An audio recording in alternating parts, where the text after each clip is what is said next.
HipHopHumboldt. Hey. Yep. Smoke good.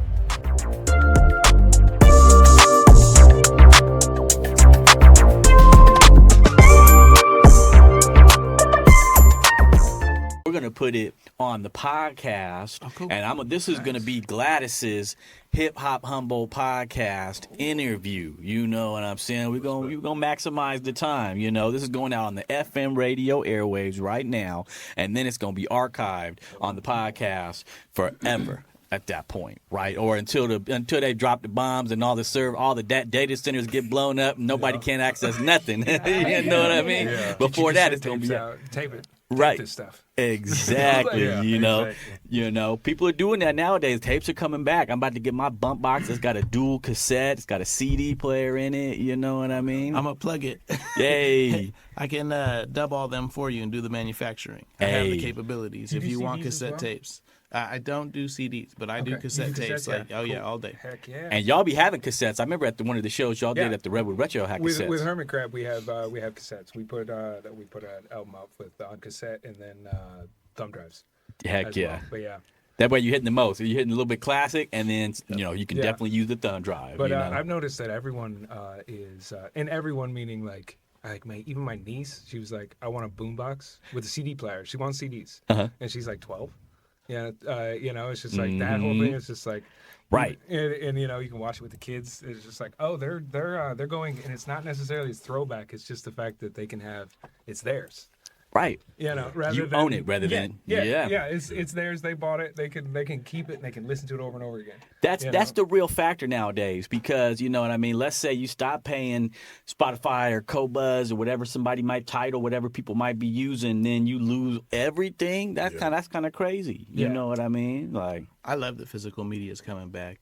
I mean, I've always been a physical media guy. You know what I mean? Anytime that I go to like live shows, I try and buy the artists.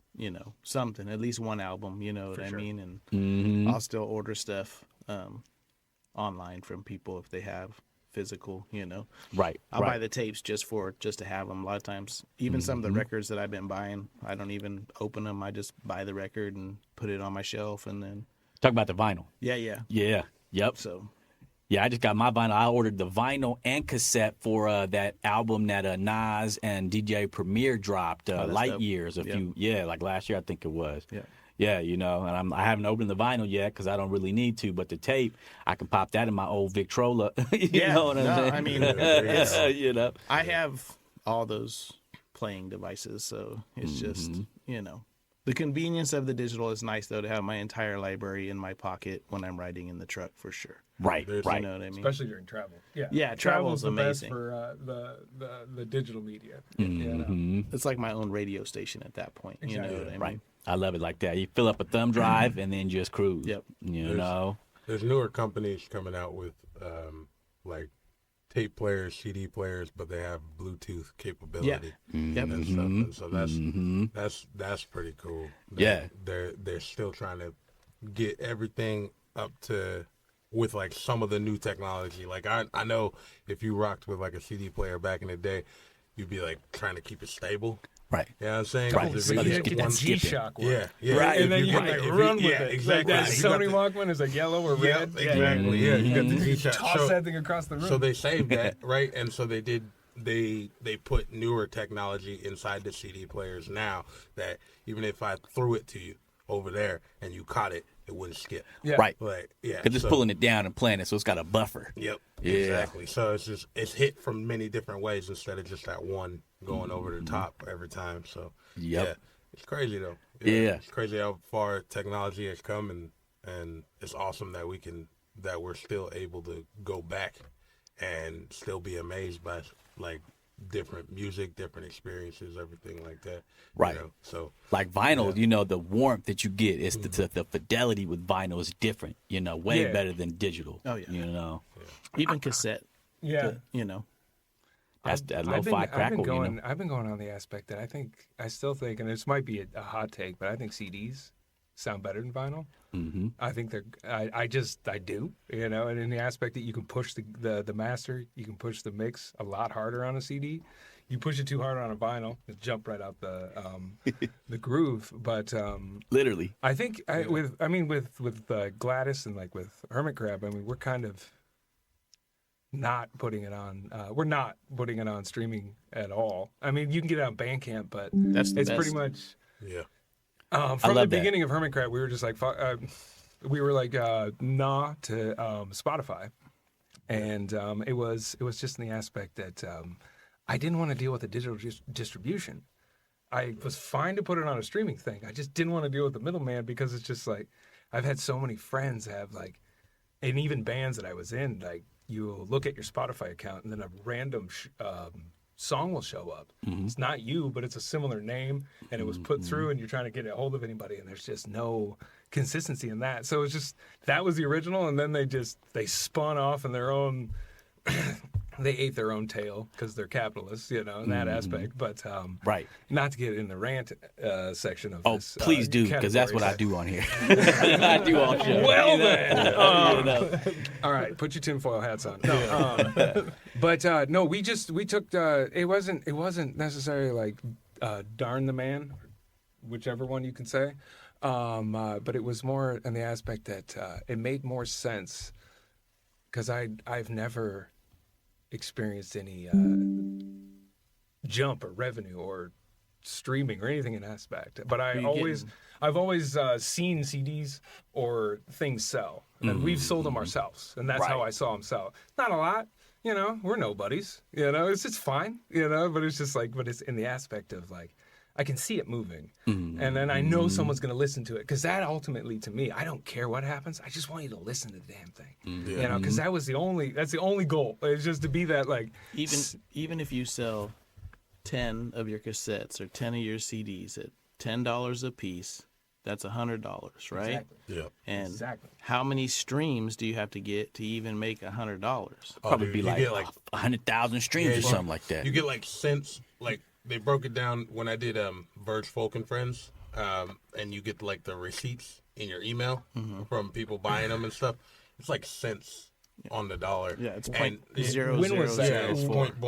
Yeah. When did you see that? Because like recently, in the aspect of like even Spotify streaming and like paying for that, like you have to have 1,200 followers consistently, it wasn't and before you even get money. Oh, that's crazy. They changed that, recently, and like you can't even get AdSense on YouTube or something like that until you get 1,000 followers and stuff like that. Yeah. And that's fine. And that reiterates the point, like. I don't have following on the internet in that aspect, you know, because we're nobodies. We just play for people as much as possible, and just they love you around here though. As soon as we can, we sell an album, and I'm just like, at least I know 5 people in this town that we sold albums to, and that night they know us, and so that will spread that way. Because like I mean, I'm old. And older, because I just turned 42 yesterday. Oh, you ain't that old, brother. Yeah.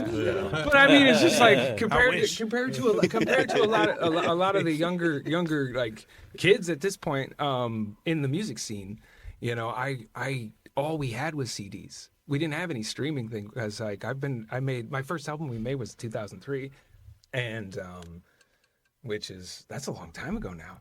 You know, and but like all we had was to sell in that aspect, and we only had the word of mouth, and because we had a website, and there was like forums you could get on and stuff like that. You can kind of blast your stuff, but other than that, you just had to hope to God the band you're playing with in the town you're going with has some sort of a following, so you can get at least 5 people to sell an album to. You know, so it's just like, hey, that's $50. Sweet, we got more gas. Let's get the heck out of here. Right. And then next time, hopefully those 5 people have girlfriends or boyfriends or friends. Just anybody, just bring people. You know, so that's the only thing that I know can make it work, because I've never been good at the algorithm game. I don't blame you. It's not easy. They don't make it easy, you know. There's so much of it. Yeah. There's so much of it. It's easy to get lost in the stream. You know? Right. I used to do I used to break it down to, like, when I couldn't make it to shows or, like, everything was booked up or whatever, I would just do lives and, like, do my own little show at my house and stuff. I've been watching those, yeah. Yeah, and so the funny thing is like, they changed, I think it was, like, the end of last year on Instagram, they changed it to where you need, like, a certain amount of followers to go live or whatever. And so I got booted out of that, and so then I had to do the reels or whatever. They, like, forced you into a corner where you have to do the 1 to 2 minute reels, and then when you get a little bit more followers, you got the reels extended. So now I'm to, like, where I can do, like, 20-minute reels or whatever, and that's good enough for what I wanted to do at first. But now I can't just go live and tell everybody everything, do my little show real quick, and then tell everybody everything and say peace out. Right. Whatever. Now I'm constrained to a little time. I was like, wow, man, that's crazy. And for a moment there, I got my feelings hurt for a second because I was like, hey, man, like, how you gonna do that to me? Like, right. It's like, but the crazy part is, I don't know if everyone can say this, but all of those people that follow me on Instagram, I probably only don't know like 6 or 7 of those people. I know, like, all the other people personally in real life. Right. Yeah. So, like, you're not doing follow game. You're not doing that game. No. Right. Inflating the numbers. Yeah. No, I'm good. Yeah. Right. And then back to one point I wanted to make too, when you were talking about the distribution game, and like it's almost like I was saying earlier with, like, okay, so you stop paying for Spotify, you lose all your playlists and everything like that. You stop paying for DistroKid or CD Baby or TuneCore, and all your stuff goes down off the platforms. My dad's experiencing that right now. He taught me. He's been making music and doing.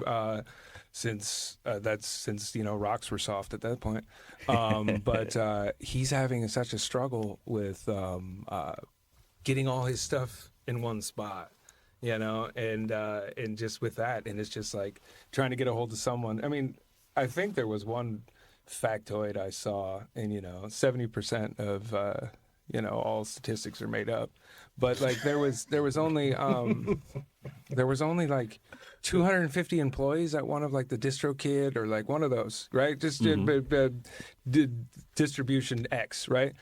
And there's, like, how many foolhardy people have bands that are trying to put albums? And, like, it's just like thousands a day upload albums. Just now there's probably an album uploaded. So it's just like in that aspect, it's just like they don't have any, and nor do they have the desire to help. In that aspect, and it's just like we in a sense, like when it first started popping around, and just the idea of you can put your stuff up easy, like the Facebook when it first started, MySpace. I missed the MySpace thing just because of where I was, but this whole aspect of that, the dream of, like, you can do this and it's easy for everyone to see you. And at first it was just like, before it was like very algorithmic, your friends would see your stuff. And it was like, right. And then you would get to the point where you're just like, God, I don't want to see this guy advertising for his band another time, so you just hide it, or they would do it to mine. But yeah, now it's just like, you'll pop on there. It's like, when do you actually see anybody you're actually, like, interested in following? So I don't know. And we built a website, and we're trying to do newsletters, and we're trying to, like, get just connect to the individual, because I don't know how to yell at the masses yet. So email campaigns and marketing is still solid. Yeah. Very, very solid. Yeah. And especially if you're interested in it, it's just like, oh, sweet, what are they doing? But that's what kind of. What's the name of that website, though? Oh, I mean, it's hermitcrab.band right now, and then we're. You need to make one for Gladys. Since we have multiple projects in that aspect, we're going to put it under Shade Studios and that's kind of where we've been working out of, which is our front room in our house. Filled with Heck yes. That's how it goes. It's just like, the best way. DIY, baby. DIY is the best way. The more control you have of everything, the better off you're gonna be. You don't have to wait on nobody. You don't have to, have nobody help you or be there. You know what I mean? Like sometimes it's nice to have that help, But really, at the end of the day, when you're doing it all yourself, you're the only one that can win or lose at that point. So it's like, always bet on yourself. I always bet on me. You know what I mean? Because I know I'm going to go harder for me than anybody would. In real life, coming out to the community, doing shows, like being out there with the people, you know, really hit the paint, the cement, you know? Oh, yeah. That's the one thing that my dad, being a working musician, he just preached and proselytized about DIY. He had a band that he just idolized, and they were called Brotherhood. And it was just a bunch of like these hippies that had a bus, and they literally made all their own clothes, built all their own amps. And, wow! They were behind. This is back in the 70s, so it's a little bit more wilder. They were in a ballroom and they were behind there, and the guy like shot a deer, and they like gutted it, and they were eating it outside the bar that night. That's what they're eating. Real life living. Total DIY stuff, you know. And it's just like, so Living my off dad the would land. always just like, exactly. make sure you can like you have to know how to set your own PA up. You have to know how to do every step of it. You know, if you want to record, learn how to record. So That's the best. yeah, you know, like every step of the way. And so it was just that's why it was always like, okay, let's just release it ourselves, let's sell it ourselves, and then, you know, come find us, you know. We've got gold, come find us, you know. Right. Which we're trying to get just a single to hand out at the show on the 16th. Oh, dope. We're just gonna drop one on you guys for free. You know what I'm saying? We just want people to listen to. We'll it, have though. like a radio friendly song to give to you all, and then this one is "Breathe," Mother Somethings. Yeah. And but we'll have That's a that. great song. We'll have that out of like a physical release. Just literally grab us at the show and we'll give it to you. And then, but we're gonna have an EP coming out. We have like one more song to record. It's almost like most everything's tracked, and then it's mixing and editing.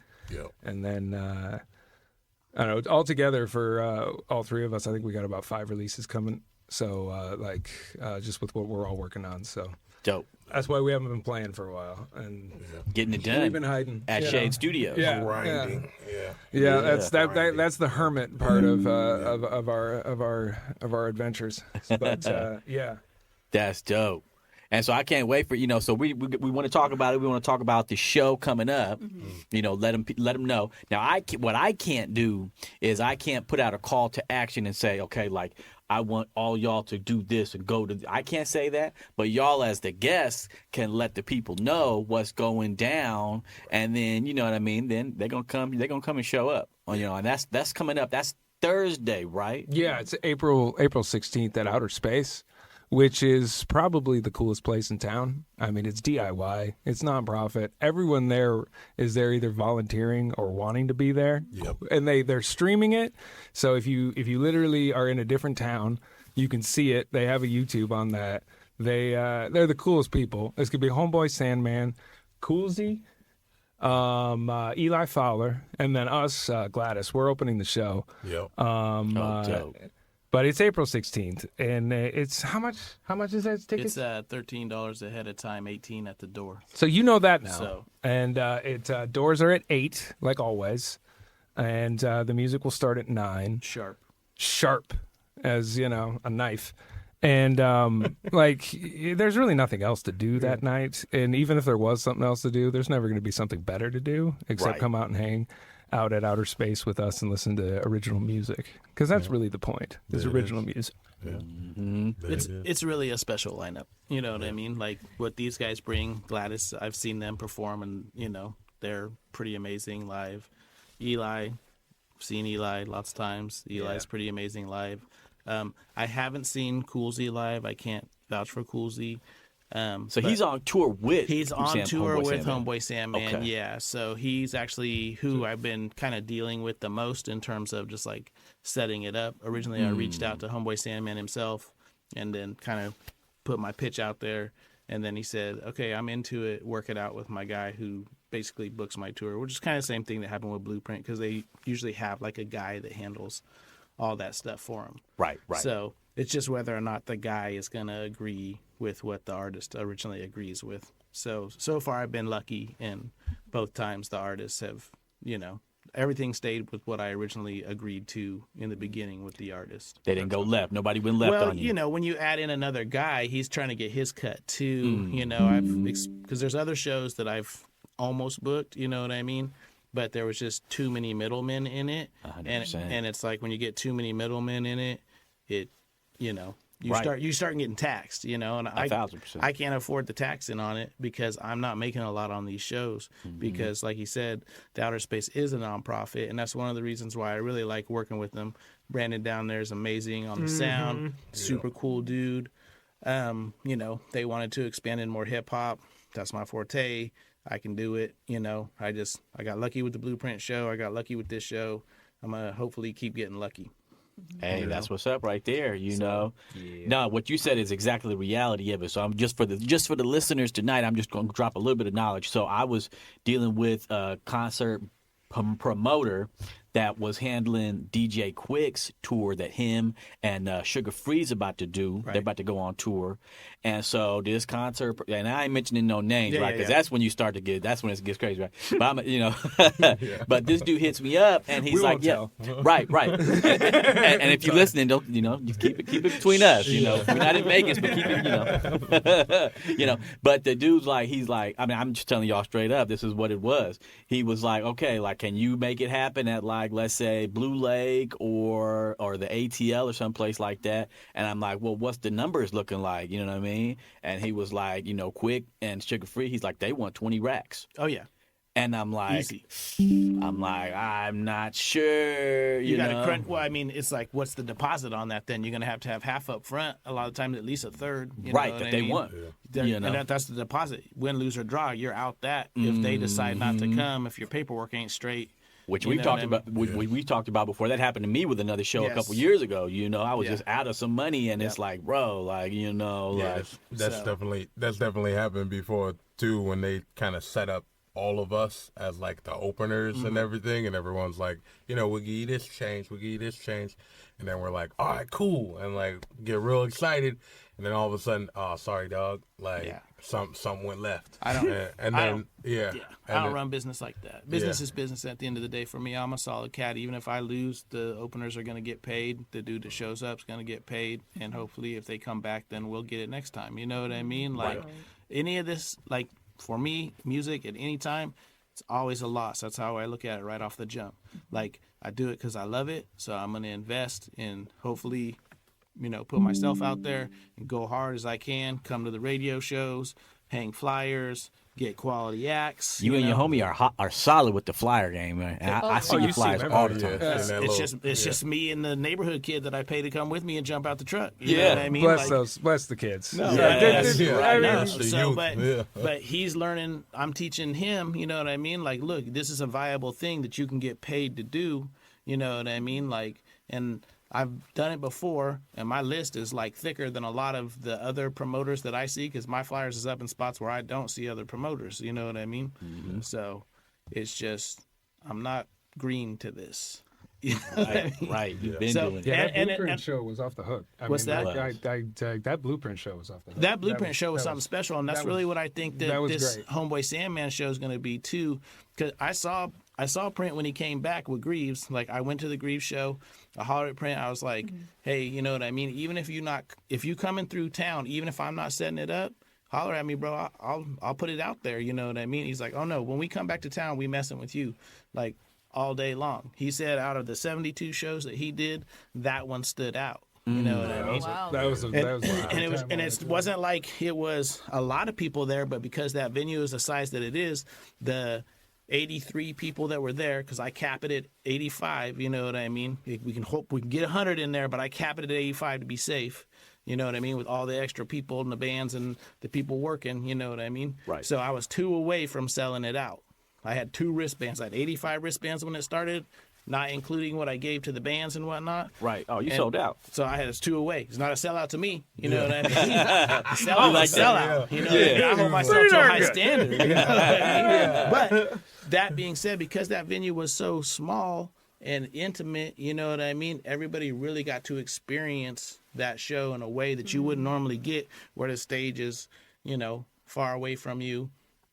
And he was, he was very happy at the end of the night of that show. Like, he was like, bro, this is nice. He did okay on merch. And really, that's why I tell him, like, if you really as solid as you say you are and you got fan base, then you'll sell merch, bro. Right. And the venue ain't going to tax you. Like, some of these venues tax you when you get out. Which is crazy. When you get out away from Humboldt, you know what I mean? Like, Humboldt's real easy in some ways, and people don't realize that, and they still don't work hard enough. You know what I mean? Like, Right. Goes back to what we talked about multiple times that you come on the show. Make sure you have merch. That's you where guys it's at, always bro. have, physicals to be able to sell right there. Boom. That's where I it's at. never understand that with bands. It's just like the first thing I do when I walk up there is just like, do you have an album? Because especially if we're playing a show with you and you're from out of town, I at least want to help. Right. I mean, it's just like, and also there's also a slight little sales pitch where if they see someone at the table buying something, someone else is going to buy something. I'm trying to break the dance floor in that aspect. Right. But I mean, that's just like, it's kind of the point. If you're a musician, you should have an album for sale. And and I understand sometimes you have to do T-shirts to fundraise for an album, but like, or vice versa. yeah, You know what I mean? I mean, but it's just like we're like, my only goal is to play music and like to sell music. I mean, I'd love to, like, how much like a plumber makes a year. If I could do that with music, perfect. Bro, You know what I mean? If I can make an extra 10 G's a year on music, I'm a happy dude at this point in my life. You know what I mean? Like, like your basic minimum wage, perfect. It's just like, because it's still, that's mine. But regardless of that, different tangent. But like, I mean, it's just like, it has to be a must. You have to have like something that I can hear.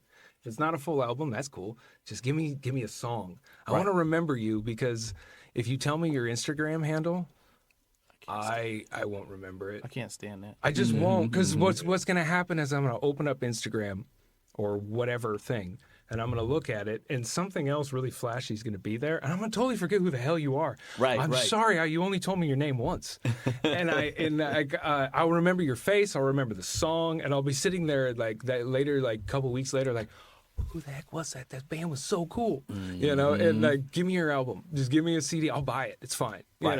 Right.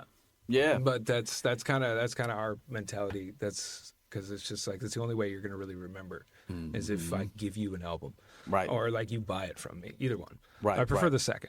Right. And you can get 100 discs made nowadays for like less than $200. $100. Yeah. Right. $100, you get 100 CDs. You don't Right. have to have a cover no more. You ain't got to have a case. You know what I Right. mean? I mean, the slim line, if you really want to do it, you can put them in the little envelope sleeves at Yep. the end Little of the day. clear sleeve Like, even. that's why it's like I accept no excuses for anybody not having stuff anymore. You know what I mean? Like back in the day when it cost, you had to buy 1,000 and it was $1,000. You know what I mean? Like I remember That's a that. barrier. I Yeah, remember no, that was we took a loan out to do that. yeah, no, Right. that was a huge step when I got to do that at a certain point. You know what I mean? Like we finally got to this level. We can buy 1,000. You know what I mean? But then you got to sell that 1,000. You know what I'm saying? That's So- all those boxes just sitting in your Yeah. house. So I was like, oh, Lord, I think we've got too much. but see, Let's sell them.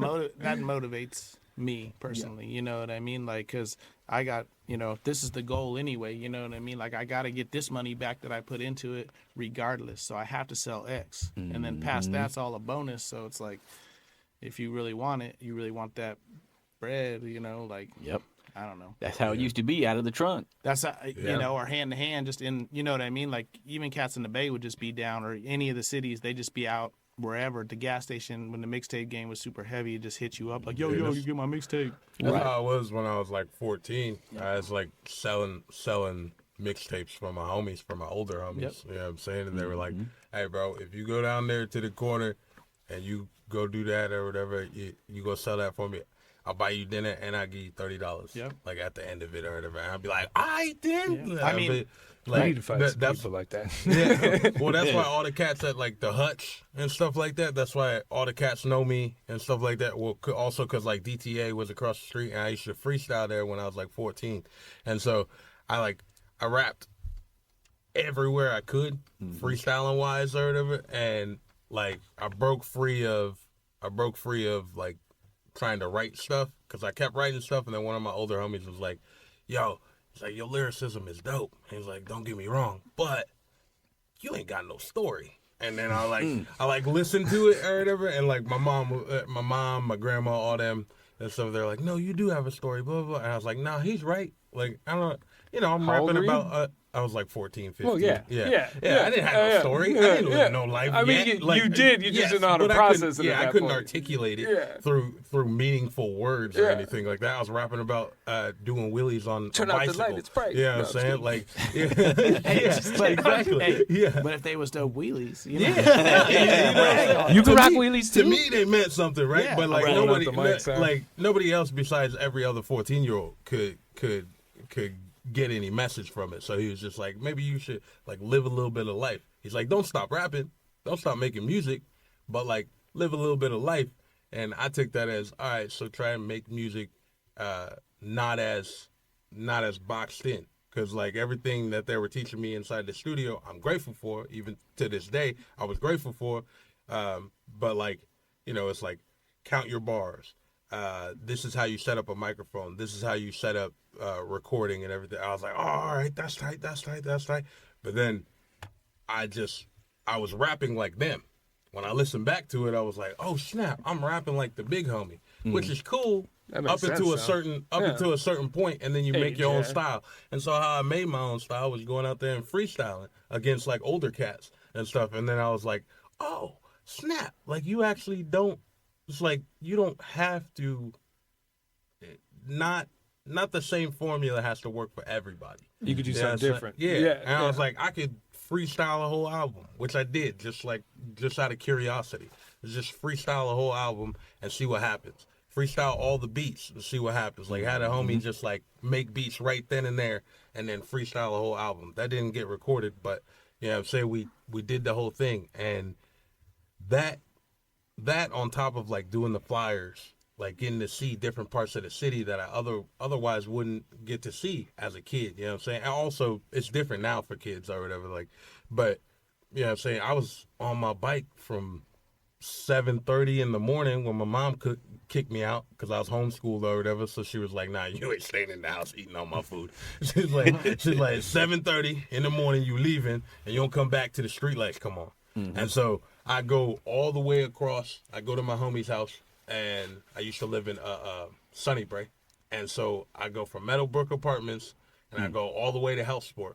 And then sometimes all the way to Valley West or Gentoli. And go all the way over there, and I'd be hanging flyers the whole way. That's pre-bike trail, y'all. Yeah. No, yeah, for sure. Right. For sure. On the highway, the long way. Didn't even know, like what they told me is there was like if you find a road connecting, good, but if you can't, right on the highway, dog, like right in that little emergency lane. And I was You'll like, be all fine. right, word. You'll be fine. And I rode on the emergency lane, and then when I found the other road connecting, I had a whole new avenue to hang more flyers. Right. Exactly. Yeah, you know, so to speak, it's like go play in the freeway or whatever. It's Right. snap to a Right. certain extent. They said that to me. Right. But It's you like- made the most of it though. Yeah, You know. Nah, I learned a lot of good lessons. You know what I'm saying? Definitely don't. If a dude is like talking to a phone pole, all right, don't approach him and try and give him a flyer. right. You learned the ropes. You know. Yeah, like go the other way. It's a very specific lesson. Yeah. Or like when you see a group of cats on the side of Don's Donuts in the middle of the night, you know what I'm saying? Don't walk up with your donuts because they're gonna take all your donuts. Right. Yeah. So it's just some funny lessons, but like real serious ones too. Just like in getting to learn how to rap and like learning how to articulate my words correctly, because I told you on the podcast that we did before, it's like I didn't even start talking until I was 5, and those were and I sang. You know what I'm saying? Those were my first words. I sang, and I sang James Brown's I Feel Good. Yeah. like you knew you would. Yeah, Like, and then you know, and then like you knew I didn't stop singing. I had to learn how to talk after that. I had to go to speech therapy to learn how to not elongate every word. Like I was singing everything, and they were like, "All right, bro."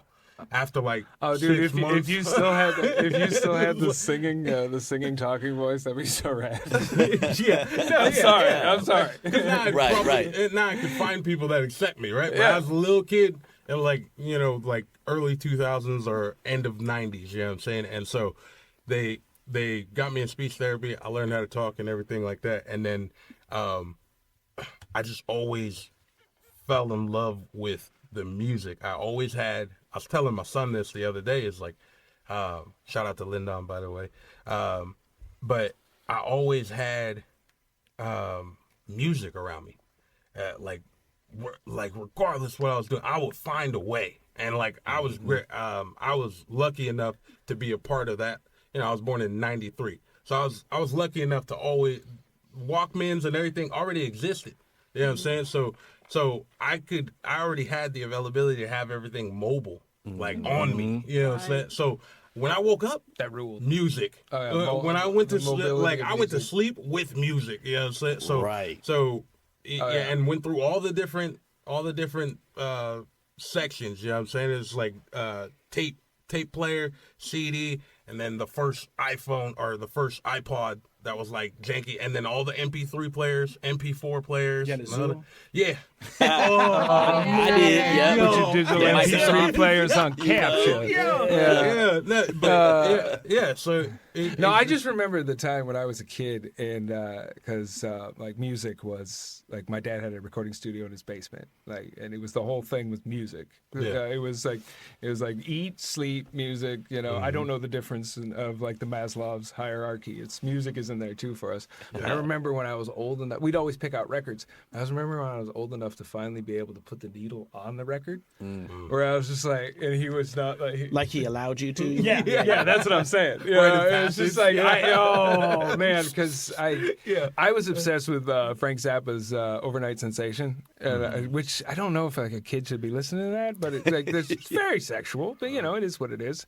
But just when that thing went, I was like, I'm finally accepted by my, you know. That was the best. But yeah, it was music gear and everything else. Yeah. Like that was the other thing, you know. That was just when I finally was able to be able to turn something up and plug something in on my own and use some of his music gear, because he'd always come in and just yell like, you know, because he had his huge mixing board in our basement. And we had a isolation room, so like you can mix in there, but which was also funny because you take your little brother in there, you shut the door, you can't hear outside of it, you beat the heck out of him, and he couldn't yell for mom because he was stuck in that. But which was also our, because it was back in something. Anyways, if I had it, shout out Mike. No, I'm just kidding. Don't remember that, Mike. Don't bring those days back. No. But we would pretend it was a spaceship. You know, we'd just be like adjusting faders and like moving everything. Yep. My dad would go to kick the thing on, it would just take off and like squeal and everything else like that. So we learned to not touch that. But then when we were finally trusted to do that, you know, like he helped cut our first little EP in the basement. You and your brother? Yeah, my brother and I had a band together, and then we set up in the drums in the bedroom, you know, like the guitar was underneath the stairs, the amps and everything else like that. And my dad was recording it for us. Heck yeah. And then, but yeah, so it's always been, it was like one of those old like digital recorder, like right in between tape and computers. They had hard disk recorders, which played exactly like a tape, but it was all digital, which would also just randomly just shut off and delete everything. So that was fun. You know, so, you know, it's just like, you know, DIY, you know, something like that channel doesn't work type stuff. Yeah. So you just had to go quick and then mix it all live down into a master link, which is what we have, which is all just, it's a master CD. And then that's your mix. And then you could, you know, and that's all you get unless you want to do it again live. But yeah, right. So that's the first way I recorded. So these kids nowadays, they don't know how it used to be because they have it all just, you know, just so easy for them. You know, it can be done on a phone at this point. Yeah, I got a homie. That used to rap with us when we was going, you know, the Cypher Under the Bridge, and he like showed up, and I was like, hey, what up, dog? And he's like, what's up, man? I want to show you this song. He like pulls out his iPhone, and he had like a bunch of different adapters, and he had like that hooked up to a beat machine, and that hooked up to this and this. Oh, heck yeah. Oh, and wow. I was like, heck yeah. I was like, they're excellent controllers. I was like, all right, cool. Like, but where's your microphone? He's like, nah, yeah, I got it set up to where I just use the iPhone. And I was like, what? Yeah. He's like, yeah, man. He's like, look, let me show you real quick. And he showed me it. He made an instrumental real quick. In like 5 minutes, he kind of went in the background of the cipher and like he made an instrumental. And he's like, all right, let me get you on this. I was like, well, get me on what? And I hear it.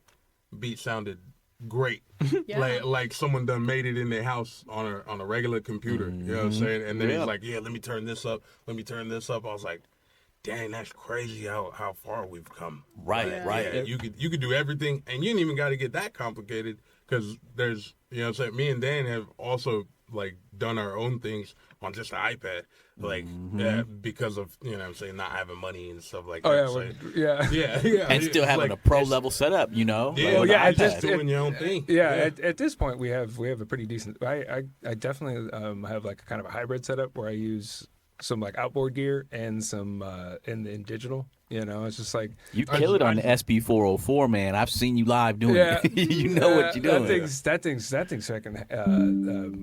That thing's really cool. Dump button. All the words. Yeah, right. No, I feel you. But we've been using Ableton and then Logic to track, and we pretty much just had to learn it first because you know, having to take a while to be able to afford it. It took a while to get into that because it was just like we have tape machines that record, like old hard disk recorders, just anything that like I was really obsessed with like older technology, but like not like really old where it's expensive, but just like that like mid-grade stuff in like the early 2000s. That You have like a mini disc recorder? Is that what you're talking about? I do have one of those too. That's, but I got like an old mini disc that I've been wanting to just like get off, you know what I mean? Yeah, that thing's really high quality sound. Yeah, no, they were pretty cool. They were like at that time, you know what I mean? Japan Everything was still going has digital. a huge mini disc market. Really? Yeah, they're still releasing mini discs and stuff. That's dope. And the other thing, I don't know if you've ever seen for releases and stuff. Have you seen these thumb drives you can plug into your phone? They're like little cards, have all like artwork and everything else on it. Those are really cool. I mean, the thumb drive game is what I really am attracted to. You know, because you still have the high quality wave. And, you know, regardless of putting it on vinyl, putting it on CD, putting it on cassette, the mix that you made in your computer or whatever your finalized mix, if you're doing on tape and everything else like that, it's going to change slightly if you don't know what you're doing.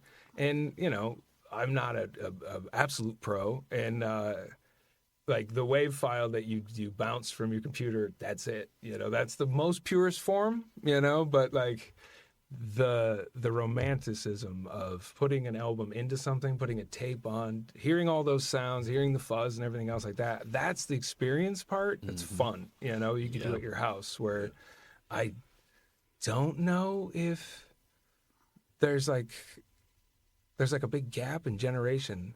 Like I think the youngest generation's doing now, like my niece's generation, stuff like that, they're like getting into the part where it's just like, we like this aspect, but it's just like the ones that are like a little bit younger than like the mid-20s now. It's just like, what did they grow up on? Right. You know, I mean, it's like, what was their experience of music? That's what I always kind of just sit there. Hand-me-downs if they had.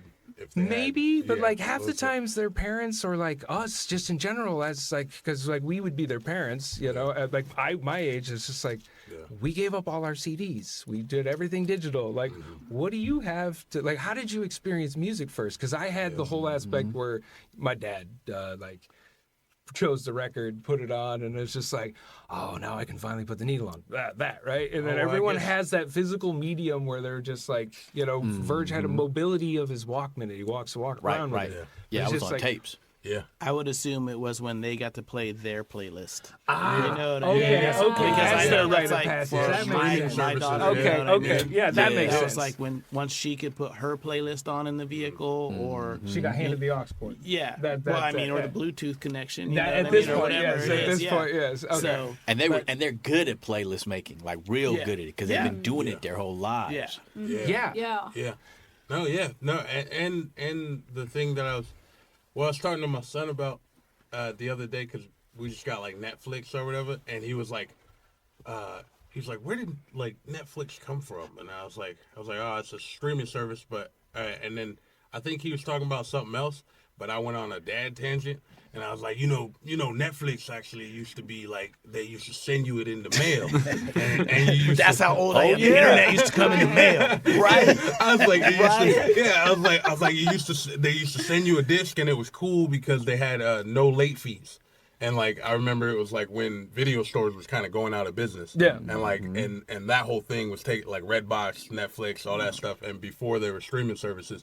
And then, people stopped sending their CDs back. Well, then they start charging, but then they charge you after a certain time, right? Exactly. Then it became your movie at that point. Yep. And then like when smartphones started up, and then started putting apps for everything, and then I remember all the big things like I used to watch it, like not used to. I still watch a lot of cartoons, but the used to like nothing wrong with like cartoon like Cartoon Network. We were talking about cartoons like, the other day. Cartoon, PBS Kids, all the news networks, all that stuff. All of a sudden had apps, and then after like the 4th or 5th generation of like smartphone, then TVs start coming out as like smart TVs.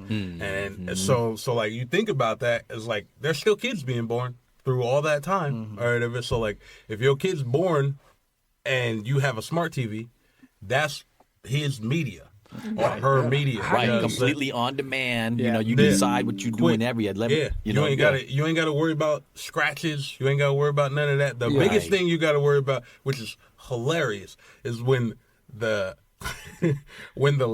I was watching my nieces and nephews, and the lights went out in the house. Like the whole power went out or whatever. And I go to the bathroom and go to get some candles or whatever. I'm just like chilling, and you just hear from the top floor. They couldn't handle it. Yeah, I was like, what happened? He was like, man, I was playing Fortnite. I mean, in the middle of his match. That's valid. Yeah, but like, think about it. That's his. My PlayStation, that happened. Same thing. But what I'm saying is that's his whole understanding. Forgot to pay the bill. Yeah, that's like his whole understanding right now is like it's always been on. So the very first time stuff shuts off, they're like, oh no. Right.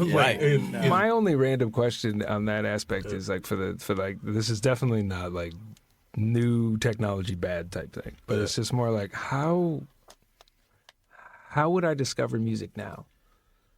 You know, just like the happenstance music. So, I mean, the same way that you used to back in the day, you take a chance on it. Yeah. You know what I mean? Like, you used to go to the record store and you would go through the cassettes or CDs or vinyl or whatever, and if you didn't know, if you were really searching for music, not you went to the store like, I'm going to go buy the new Def Leppard or whatever that you was buying, you know what I mean? I just need something, you know what I mean? So you thumbing through the media, and then you see an album cover that looks cool, you know what I mean? Like a lot of times that's how I used to sell it back in the day. It's like the album cover. That's how I used to pick them up. Yeah, that's straight up. I picked more rap albums on the album covers a lot of the times. Right. Like that's how I bought Illmatic.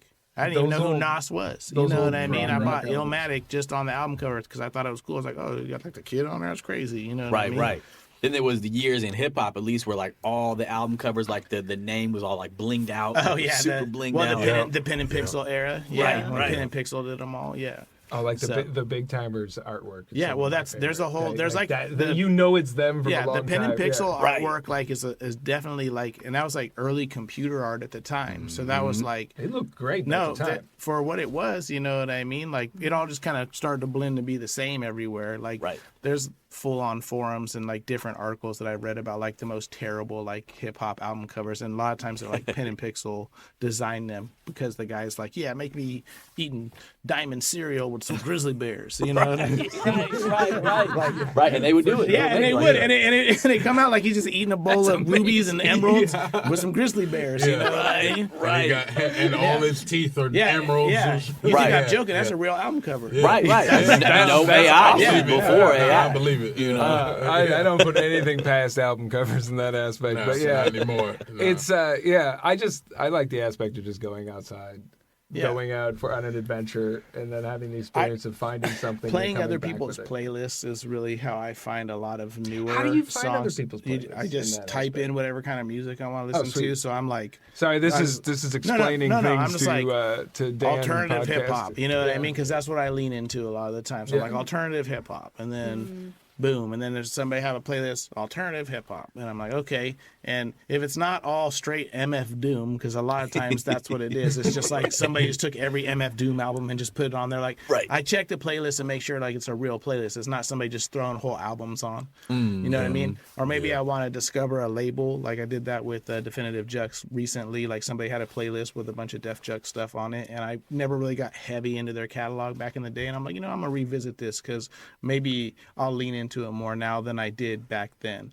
And I've discovered new songs, not artists, but new songs. And then, basically that's how I'm doing it now. Or just, I stream a lot at work. Yeah. So, because it's just in the background. So I'm just putting on.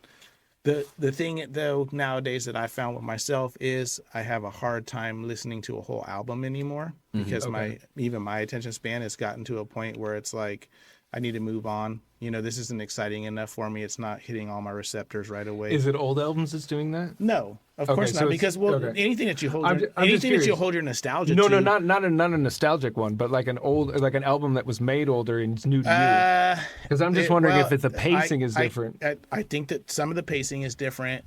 A lot of hip hop is kind of sounding a lot alike to me nowadays. Not all of it. There's still some cool pockets out there. And then the new sound that's coming, it's like I think I finally gotten to that point where I kept telling myself, like, I know it's right around the corner where it's like I'm gonna listen to it and be like them old rock and roll dudes. It's like, this ain't even music. Yeah. You know what I'm saying? And that's how like there's some new hip hop that's coming out. Like I'm really starting to feel that way because they're using a lot of like heavy digital sample noises in it. It's not even melodic. It's melodic, but it's not melodic enough for me. Where it just sounds like a lot of like glitch hop noise. You know what I mean? It's got a feel to it. It's just not necessarily for me. And I'm not quite there where I'm like, oh, this ain't even music. You know what I mean? But I'm like, okay, I don't get it. You know what I mean? And that's what I'm constantly searching for is the ones that are just like, what is the new thing that I, as an old person, am not going to understand? So listen to Not Louis' new album. Not Louis? Yeah. Okay, listen to Not Louis' new album, Sulfur Tears. Yeah, if anything, honestly, if you tell me a recommendation today, I'll listen. No, listen to Not Louis' stuff. Not Louis in that lane of that new sound. You know what I mean? And he's local and he's doing his thing, and he's like a lot more emotion than people give him credit for, I think. You know what I'm saying? Oh, nice. So, and being out of Humboldt, you know what I mean? And he is super chill dude. And he, you know what I mean? Down to earth. You know what I mean? Like, I and just like you works. bringing up the point of like, that point where I'm going to get to the point like, this isn't even music. I love that point because it's just like, yes, it's just going to happen. And I'm excited for that because then I know that the kids that when I'm gone, they're still going to be making the adults mad with their music. Well, that's what it is. That's the thing that I love the most about it. It's just like I really think that's how it is with like some of the hip hop where it's like, especially if it's not really lyrical hip hop, you know what I mean? The younger kids are listening to you like, bro, he ain't even saying nothing. You know what I mean? That ain't lyrical. You know what I mean? He's like super simple and there's nothing there. He's like, yeah, but it's dope, Dad. You cannot deny that. And I think that's just part of it. You know what I mean? Like, we don't want to listen to that bum stickity bum. You know what I mean? We want something. They're like, you're trying too hard. You're trying too hard. You're trying too hard. Yeah, which is crazy to me. But you know what I mean? I get it. Somebody saying I'm sorry. Go ahead. No. I was saying somebody saying the other day, like if you ain't made it by the time you like 23 or whatever, you an unk. You know what I mean? I'm like that's official cool. status. Yeah, I'm on that status. I'm like, no problem. For me, like I'm like pop status now. Right. I'm like beyond a unk. So I'm okay with it. 16, dog. Right. Honestly, if you get to make it to be an unk, you doing good. And that's what I'm saying. Right there. You know what I'm saying? They just getting in that reflection is just the getting old aspect. Yeah. It's just like I love every second of it. Besides, the actual pains and stuff. The physical but it's just side, like, but it's just it's odd being because I was a kid in the music scene.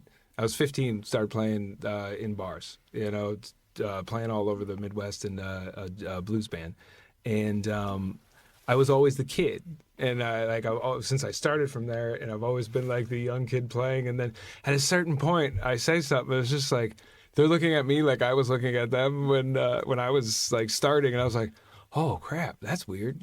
And it's just that moment of like, oh, now I have to kind of lead not like anyone will follow me, but just I have to lead it like as an example of like this is how I think music should go. You know, this is how I think if you show up to a show, you know, you should have all these things together.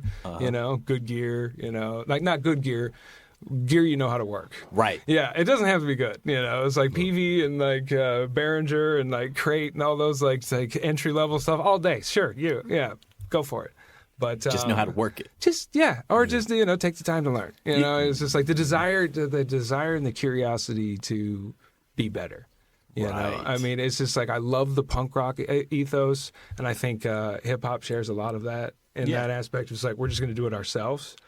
And you'll talk to some of the people that kind of like get too spiraled into that, where it's just they stay where they are, and it's just like I think you should just keep growing and keep trying to be better at what you're doing, and not in the aspect of like a elite or like a button-up tie like intellectual, just in the aspect of like the pursuit of learning something like an instrument for me, you know, just like the pursuit of learning that all the way down is just fun and curiosity in that aspect where it's like I'll never master any of this music, and that's so fun to know.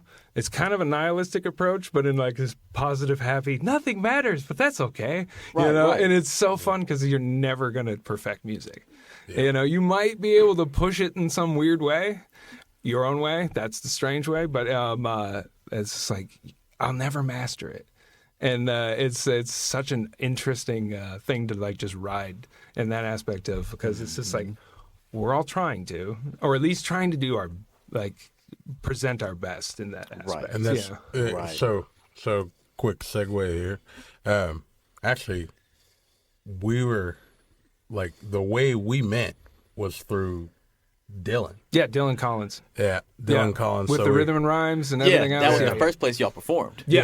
Yeah, together. Yes. Yeah, and then we like just kicked it, like, you know, just doing that at first, and we just kicked it, and then it was like, I was like, hey, like, you guys want to work on a project? He's like, yeah, you want to work on a project? And then it was like, I think we did like, we started working on one.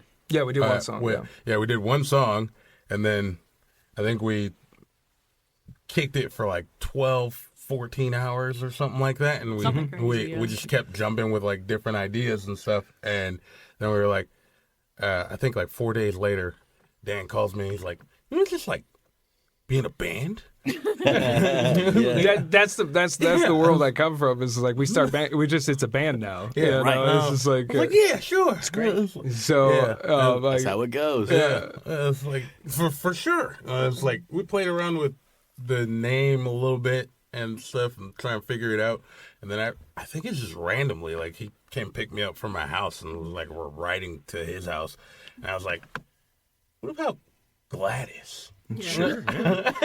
I like that. Yeah. I love the name. Yeah. I think it's like it's super original. It stands out. You know what I mean? It's like its own little, and it is what it is. You know what I mean? It's not trying to be something. You know what I mean? And I think that's the best way a band's name should be.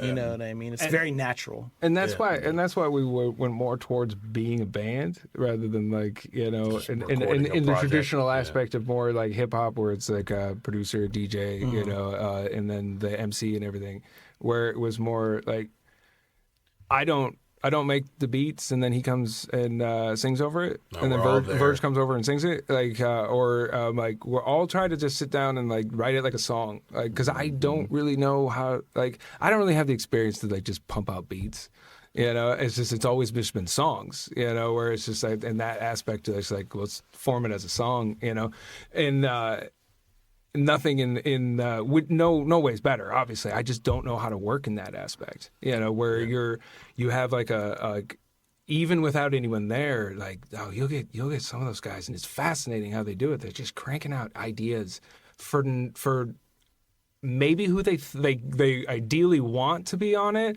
but it's really no one in particular. Right. And it's like really such a fascinating thing because it's kind of like they're doing it's their workut. Yeah. And it's just that it's also just yeah. how they process music, Yeah. and that's how they do it, and like the people who do that. But don't really know how that well. So we just formulate it just from the like I mean, it starts from like a melody or anything else like that. We just try to like build it out as a song. Yeah. And that was more the goal of like when we first started working together. It was just like, let's just, because he was, Verge was always saying that he always had experience just showing up, like picking out beats. And I was like, well, what would you do if like you helped make the song? You know, you might not have. Very first note to the last note. Yeah, just like everyone's involved with the writing. You know, I mean, certain people are better at certain things. You know, and certain people spearhead other things in the group. But like Verge spearheads the rap. Yeah. Well, I write most of the lyrics. He plays most of the saxophone. It's actually Liz writes. Liz writes all the lyrics. I write the real ghostwriter. Yeah. She quiet, but she hard on the mic. Right. She'll like, only nah, do it say it like this, dog. You know what you need to do? You need to step it up From your stomach, dog. Way down here. She comes and like punches him in the stomach. It's like diaphragm. Like right there. That's how you do it. Deep. You got to mean that you out of breath. When you said breathe, breathe.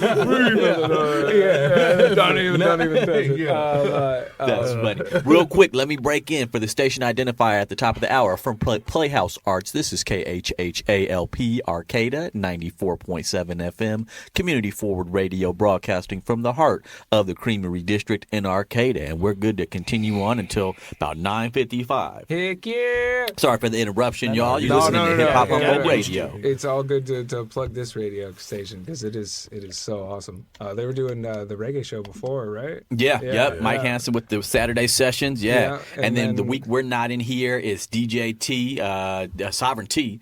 Taharba. He's one of the dopest reggae DJs. Nice. He does it the other Saturdays, 8 to 10. And so it's like a 5-hour period from when Mike starts at 5 o'clock till DJ Sovereignty ends at 10, straight on through reggae for 5 hours. You know? I mean, it's so funny that, like, not to get off on the tangent of just radios, but like growing up in like Sioux Falls, South Dakota, like the Great Plains of nowhere.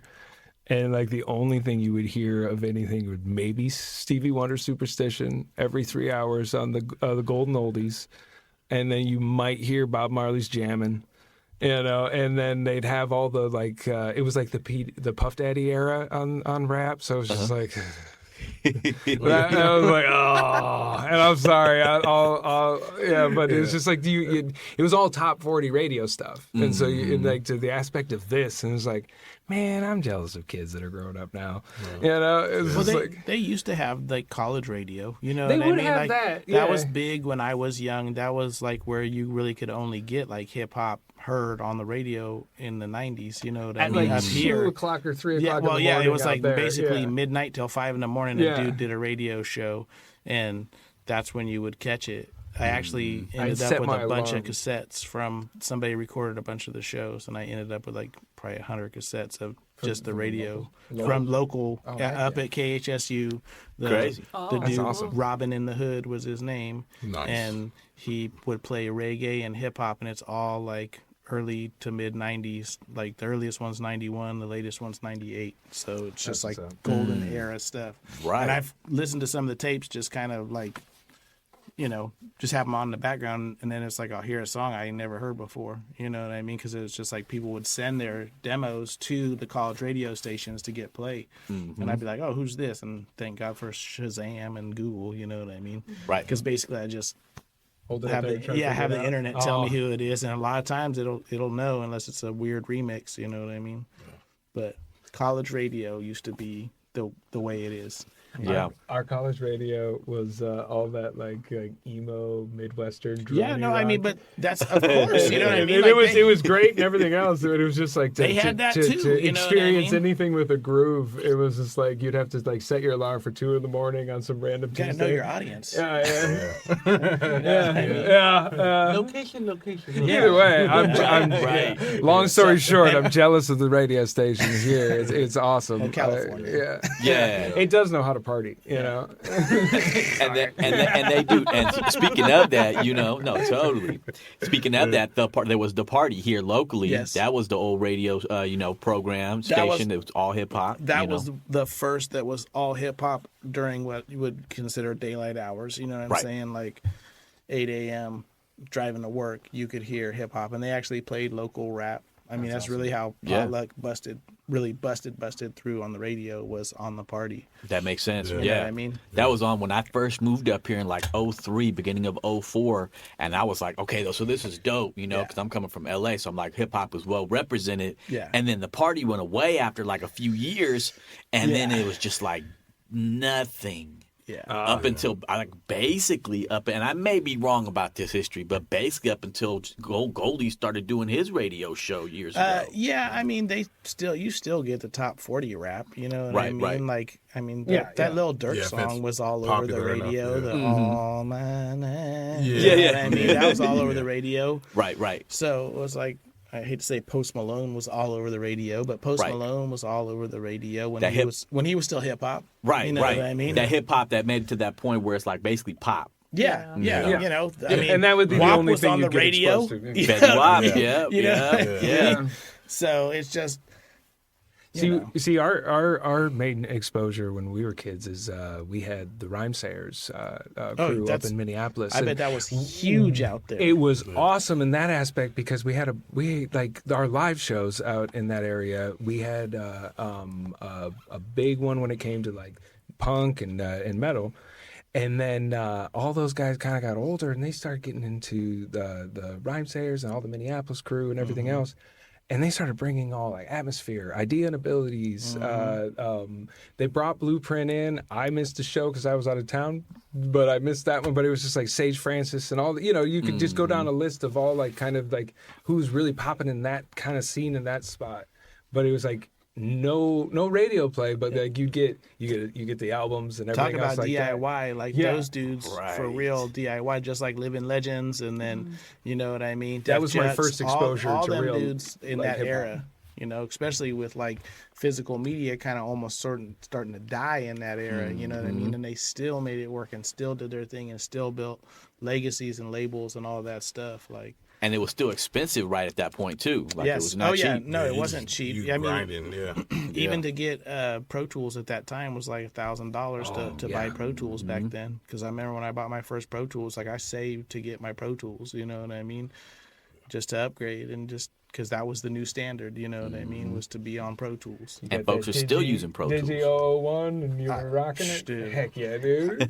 I was this is like, I don't want to say pre-internet, but it was like you couldn't just go on YouTube and Google how to work it, so it took me forever to figure out latency and learn that, and you know what I mean. It's not an intuitive thing and if to you learn. didn't have somebody with you in computers at that time, they weren't like if you didn't have a G5, it wasn't plug and play. It wasn't happening. And G5s were like $5,000-$6,000 back then or more. You know what I mean? Apples in general were expensive. My dad's still rocking a G5 with an 002 Pro Tools setup. It doesn't. It's awesome. It works. You mentioned G5 in that aspect. It's just like I still have my G5 just chilling because I'm not getting rid of it. Like I have an updated Mac, but it's like. I just use Fruity Loops for everything now because Fruity Loops is caught up and the recording on it is fine. You know you can do anything. Like, Fruity Loops, everything. You know what I mean? Yeah. So it's like all one stop. And I already have my beats in there anyway, so I can break everything down. I don't have to export it, import it. You know what I mean? It's all right there. You were saying you got a SP404 as well, huh? And a 202. I just bought those. I found them. I've been trolling for them for a minute. I got the SX, the 404? OG. Nice. Not the SX, not the MX, the OG. The original SP404. Yeah. So it limits you. And the 202 is like even more limited. Yeah. Like I started messing with that, and it's like there's no editing the sample afterwards. You have to catch your sample perfect. You know what I mean? So it was fun because it makes you work again, you know what I mean? You get frustrated because you're like, I can do so much faster just right up here, you know what I mean? Yeah. But it makes you work again and just listen differently. And I was messing with it today, just kind of playing around with the 404. Just I'm still learning it because I didn't really have that back in the day. You know what I mean? Like I'm okay on an MPC, but. I'm much more comfortable in a digital audio workstation. Right. Come over, let's jam. there's no jamming for me. You know what I'm saying? I don't jam. You know what I mean? I'm the guy that sits there and just creates off the top. You know what I mean? Like I'm not jamming. I just get in my zone. I do my thing. I pull my records, pull my cassettes. I pull from wherever I'm at. You know what I mean? Like Sequoia has tried to get me to come over and jam with him multiple times, and I'm like, I've seen you punch in though. I mean, it maybe not like as they call punching in, but you was over there that one time we was over in Shady Manila, and you dropped some bars. You know? I remember that one. Yeah, that was like the hardest verse on the whole song. I thought everybody did good that night. I was actually very happy that I got to be there. You know what I'm saying? Just bro, happy to be part of it. What you and mad respect to you too. Like we was happy you was part of it. You know what I'm saying? Like what you laid down, because I got to listen to it like right after, and then I got to listen to it after it was edited, all that jazz. That made me write other songs.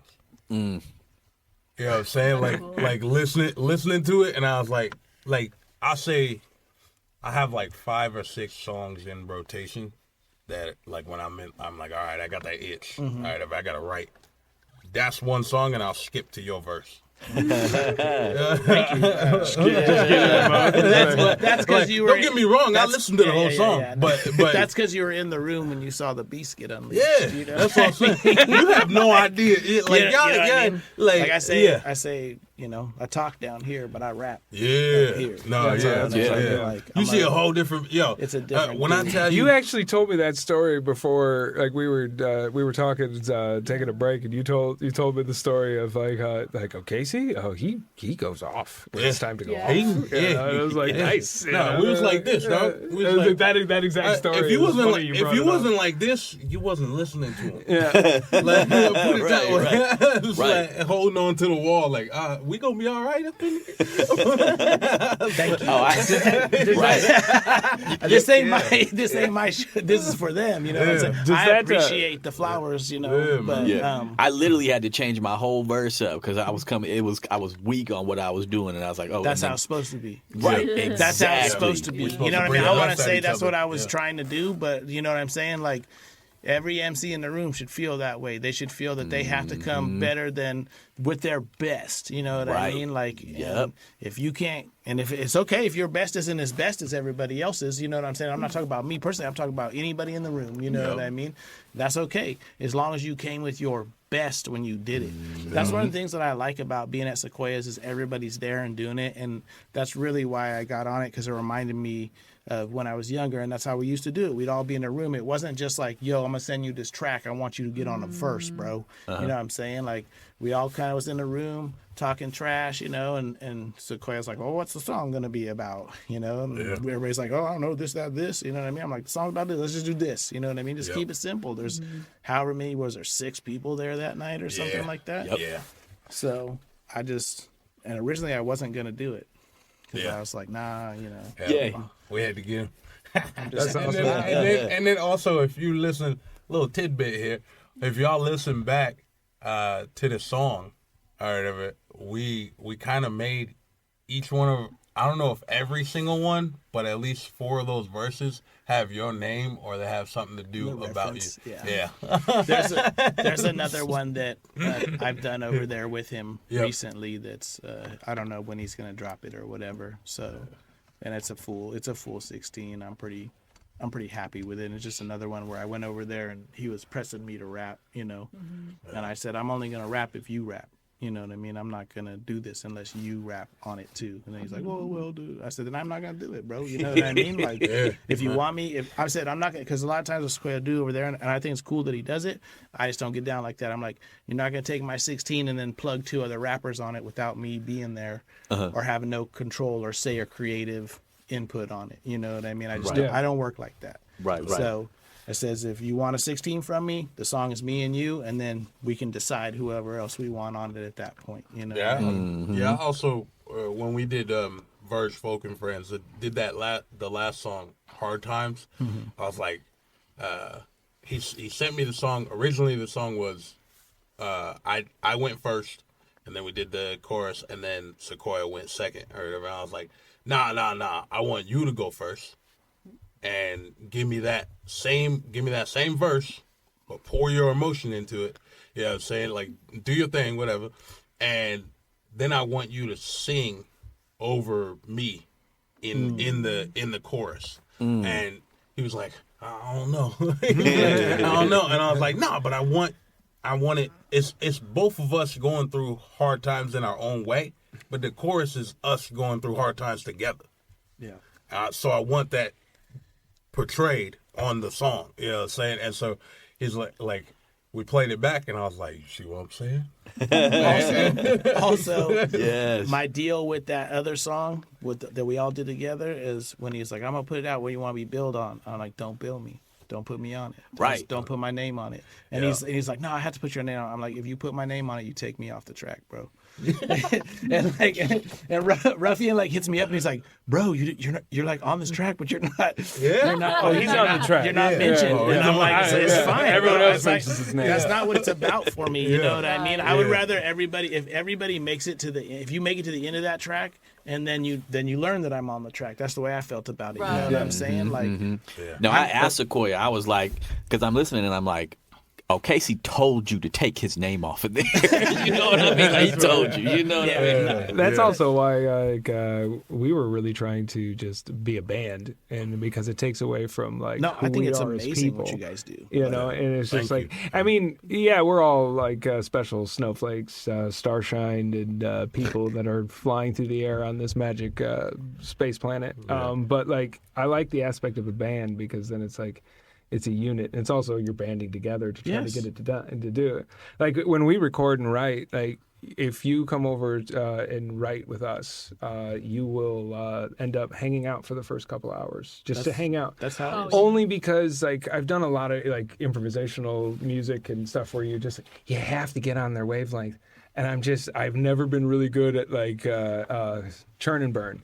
So like I if you're having a like stressful day and I'm having a good time, we have to balance out over the time, you know, where it's just like you've said you've dumped it's your emotion on me, I've made you laugh because I'm having a good time, and we're all now kind of like on more of an even level. Either you brought me down or I brought you up, either one. Like now we're kind of like we've been hanging out for a while, then we just go and write as much as possible. It honestly makes it so much. It makes it so much simpler, although it sounds complicated. No, it's more natural. It's way more natural. Exactly. It makes everything just more like, you know what I'm saying? You create a vibe, bro. You're creating a vibe. That's what it is. Yeah, You know because what I'm I saying? can't play it without a vibe. And Like I have to. That's what it was. Yeah. That's what it was that gotta night be when we were friends. all in the room too. You know what I'm saying? Like it was a vibe, even regardless of whatever raps were written or whatever was going on. You know what I mean? Like there was a vibe of energy in the room. You know what I'm saying? And everybody was feeling whatever they were feeling. It's such an intimate thing to like do. You know, it's really, you know, it's funny. We're a bunch of grown people like saying our hearts and thoughts and emotions over hard beats or like interesting accompaniment, and it's so intimate. And it's just like I only like to like really play music with like someone I've become a friend with, or like, and like to the point where it's just like I'll jam. I love jamming with people, and I like sharing that aspect. But it's hard for me to like really get into like do something interesting that I find interesting, unless we've like had something. And it was really funny when Verge and I met because we were doing all the poetry thing, like we were saying. And Verge and Liz, excuse me, and because we like Liz and I were going through poets, and they would come up, and I was just like, well, kind of like say your poem, and like then we tried to make a bunch of music underneath it, and for the show, that thing that Dylan was putting on, Right. and he came at like a certain time where it was just like I was just like, I don't know what to do, and he showed up, and I was like, I've heard you're really good at freestyling, and I started doing like a circle breathing thing on my sax where I was just improvising, and it just went boop, and just like, okay, that's easy, and I tried to take note of that. It's just like, well, that was really simple to work, because some of the people to work with is just like they don't really know Like if they've never experienced playing music before because they're poets, and it was just like it was so hard to figure that out. To say Verge is really good at freestyling is like a really totally downplaying it. Totally downplaying it. But that's what I was factoring in my head when I first saw him. I wanted to say that earlier when he was talking about freestyling, but I didn't want to interrupt and just say that Verge is like a beast. You know what I mean? It's hilarious. He transcends to a whole nother level when he's doing his thing, especially freestyling. You know what I mean? Like I've seen him multiple times. One of the first times I seen him, I was like blown away, and I'm like asking cats, I'm like, who is this dude? Where did he come from? He is just nasty. You know what I mean? It's just like because it's so raw, and you can just feel the emotion in it. And I saw it that night, even when I watched you guys at the Epitome Gallery. Yeah, you know what I mean? I think it was the Breathe song. I was just like, oh, he's channeled it because that's what I kept telling him. I'm like, for some reason, whatever you're doing, you're freestyling sometimes doesn't translate to what you're doing on your recorded or your written stuff. You know what I mean? Like I said, if you can figure that out, it's gonna be deadly. You know what I mean? That's what we took the whole year to try to figure out. And I really think like when I saw you, because I came down that night and because I wanted to see it. You know what I mean? Okay, I gotta see what this is about. You know what I mean? And he really was channeling it. Like I've seen him channel his freestyle stuff, but they were written, you know what I mean? And you could, because he really does, I don't want to say he like glazes over, but it's like he transforms and he's in the moment, and it's really amazing. I don't know, like that's when you know somebody is like, you know, that gifted, I guess, in that aspect of like taking it to the next level of no matter who's in the room or how many people's there, it's the same performance. The same amount of energy, and then them backing him up just gives it more of a feel than, you know, just a beat playing in the background. Sometimes beats playing in the background can be hollow if they're poorly done or mixed. You know, when you get the that was a big thing that we were trying to do to not play. So I have it all separated into sections where it's almost I have to perform the song. When I'm cueing everything. I only set it up like that because I have the possibility to mess up.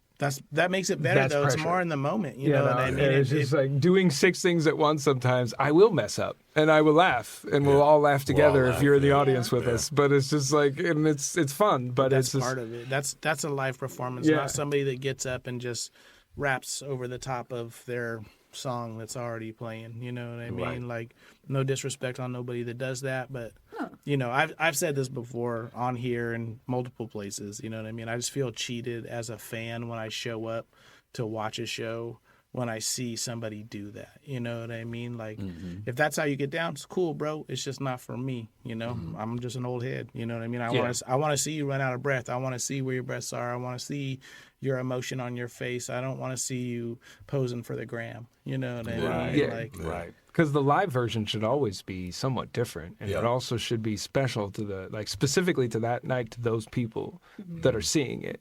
You know, it's just like most of what I've done in the past has very been like extreme improvisational aspect of it. You know, and then trying to write that into like the stuff we do with Hermit Crab, and then trying to figure out how to improvise with samples and drum beats.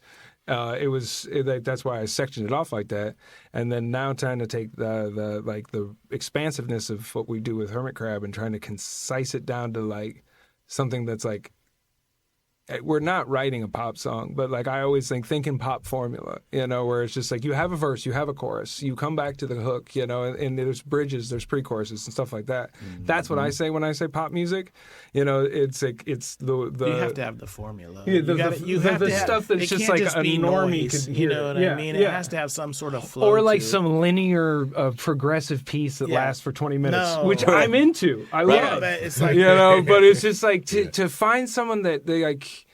I don't want to dumb it down ever, but you also have to like realize that some people never really wanted to listen to Yes. They didn't want to listen. They didn't, you know, they didn't want to listen to Yes, and that's prog rock for all you hip hop heads. I love Yes, bro. I love Yes multiple times. I love Yes, but it's just like, I love you some John Sebastian. You know what I mean? Like, I'll go deep on it, bro. I'm not afraid. Chris Squire all day, you know, bro. But not everyone wants to listen to a 20-minute side of a record. and that's fine. There's special times for that. So it's just like trying to figure out the 20 minutes of that and condensing it down to 3 minutes has been like the big puzzle that we've given ourselves with Gladys, and try to fit 20 minutes of song into 3 minutes. Some of it might be a little noisy. We might not have gotten it this time, but like I think what you guys have is like very original, and that's what thank you. That's what I like. Am looking for when I'm trying to go out and find new music or listen to bands or whatever. Yes, you know what I course, mean? yeah. And so it's like the 2-piece with a rapper is like crazy. You know what I mean? Because and there's no DJ, no extra. Like you do have like hip hop drums. You know what I mean? But the live instrumentation on top of it. It's raw and it's gritty, but it shines at the same time. Like I don't know how to explain it. You know what I mean? Like it's cool. It's super cool. Speaking of samplers, your 202, I got my W30 up and running. You ever play with those W30? No. You have 7 seconds of sampling time. Total. And then I found at 2 Street they had a Corgi S1. Oh, that's awesome. And the delay on that thing is so dirty. It's like you're not going to hi-fi on that, but that's anyways. Samplers. Today I was going through and taking samples that I liked from my phone, putting them on cassette tape, and then taking them from cassette tape into the 404, and then tweaking them on the 404.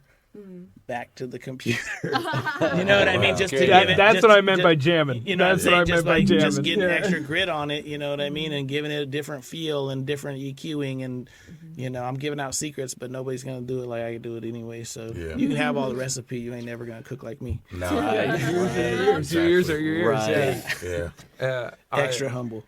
When it comes to like drum sampling now, what I'm trying to figure out is how how the industrial like your 9-inch nails, your tones on tail, they got very like harsh sounding drums, but they still were aggressive. Yeah, I'm trying to figure out how to do the hip hop warmth of a sample, but the aggressiveness of the industrial. I don't know if you can because the attack is so heavy on the industrial stuff. That's you know that's been my puzzle so far, like, and it's been that's why you haven't seen me for a while. Well, hip hop, like the drum sampling's more airy. You know what I mean? So that's what gives it its softness. The attack on the industrial stuff is super, just heavy. You know what I mean? So. I mean, some of the new. If you listen to some of the newer rap, their drum. Tons of it. There's tons of distortion in it and stuff like they that. Use Like tons of FM synthesis and all of that, very aggressive, later drum machine stuff. Yeah. So. I feel like LP is good with that too. LP is good with that. So he's like one of those guys that if you ever watch the Rhythm Roulette. All the time. I highly recommend. All the time. LP's episode is a great episode, and just the way that he even pulls samples and does samples. Him and Oh No is a great episode too, because Oh No straight up sampled like a video game. Like he didn't even take records. It was from the Nintendo 64. Yeah. And that's that's Madlib's brother. So it's like, and it's just super simple. But if you have the rhythm and you already know what direction you want to go, it doesn't really matter. Like I saw an interview with Madlib, not recently, but within the last year, and they were asking him like what he uses to even produce anymore. Like, what's the iPad? The iPad, yeah. Mm-hmm. And people were like, what? Right, what I mean? Like, what do you mean? He's like, it just makes it so much simpler. Everything's right there. Mm-hmm. It doesn't really matter. He knows what to do with it. That's all that matters is he knows what to do with it. He has the ear. Yep. Yeah, at the end of the day. Yeah. So you can have I've said this before too, you can have all the best equipment in the world in a room. If you don't know how to use it, it don't matter. Right. He did the whole bandana. I mean, multiple albums, but Freddie Gibbs bandana. He did that all on the iPad. I think he did the Pinata one like that too, but I'm not positive. Because he was all 202. Well, he was. He was 303. Okay, he was 404. He was. He's a lot of those game. guys are like they're multi-machine guys. You know what I mean? Or they'll run more than one machine together just to have. Especially back then when you only had so many sounds and so many, you were finding your own drums and your own kicks and your own snares, and it wasn't like. It wasn't like now where you just get you a sound pack, right? Which is awesome. Which is awesome. Which is great. You know what I mean? That's why it's like. But you had to make use of your everything. 7 seconds of sample time. Yes, you had to make use. You had to find a lot of things. And I talked to Just One about it, and he said, "Oh, I got a whole disc of just like kicks." You know what I mean? That I went and found clean kicks on vinyl. You know what I mean? I got just snare. Nice. Oh yeah, I was gonna say this. I was gonna say this earlier, but I forgot, or I didn't want to interrupt. But no, essentially, right now, the way that you're making music, you can use the computer for majority of it. Yeah, I mean, and back in the day, you was the computer. Yeah. Yes, you're doing all the processing, right, and everything, and figuring and putting everything in the right direction or whatever, and like physically, you're doing a lot of almost all the work, and then now a digital audio workstation, yeah, or even your MacBook or whatever.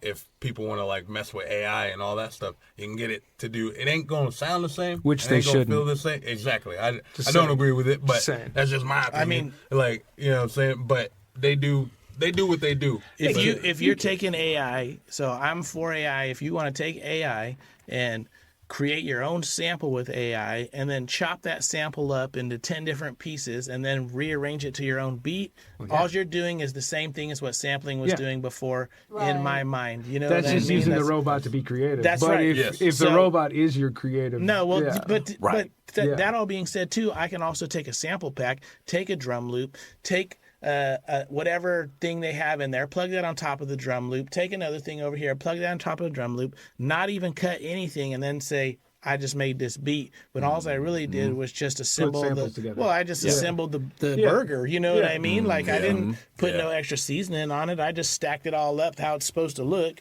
and then gave it to you. I can't remember what the name of the program is that Sequoia has, but you can literally Splice. That's it. And you can go through and just pull in anything, and then it'll sample it and set the time for you. You just do all the adjustment. Way too easy. And that's the thing is, it's like, for me personally, I feel like I'm cheating if I do that. Like, I could probably bang out 10 instrumental albums in a week easily if I had that program. That kind of stuff, yeah. Yeah, you know what I mean? Like, but I choose to not do it that way because I feel it's taking from the purity of it. You know, that's just me. Yeah. Like we only sample drums. Like, so, really, like everything, like in that aspect. So it's just like it's a lot simpler for us in that to find stuff. I think it's amazing that it does that. Yeah, you know, it's super cool. Oh no, for sure. I'm not gonna say I haven't messed with it or gone over there and like made beats with Sequoia on it. You know what I mean? Like, because it's crazy cool. Right. You know. But it's the same. But to me, that's the same as AI. At the end of the day, if you're doing stuff like that, or even using sample packs like that without really chopping them up or doing anything different to them, you know what I mean? Right. That's a construction kit. That's got all the stems ready in there, and you're just like, all ready to go. I mean, you can argue. It's also like, it's also like, like no hate to anybody like using the AI and everything like that. Like, y'all do what you want. Yeah. But I feel like if I'm there, that's one of the reasons we continued to do music together and come together as a band, because I was like, I'm interested in learning more than like just, you know what I'm saying? I'm just kicking it back here and watching the person makes the instrumental and I don't know nothing. You know what I'm saying? And not just that, but some of the people aren't willing to teach you. You know what I'm saying? Because they're like, nah, like they're kind of like what you said, but almost offensive, not trying to be nice.